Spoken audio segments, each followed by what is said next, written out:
abantu abakhona emakhaya siyabingelela ukukhuluma udokotela Dlamini Mthandazo oswazi njengamanje ekhaya kubo straight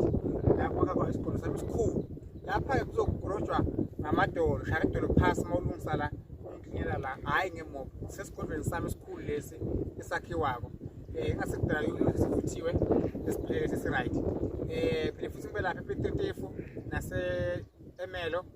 sediphuve Soweto sengathi ufuyakala kangwane eSwatini enhletsheni mbukelo khona ekhaya kahle kahle na uphile emhlabeni kuhle ukuthi i-background yakho uyazi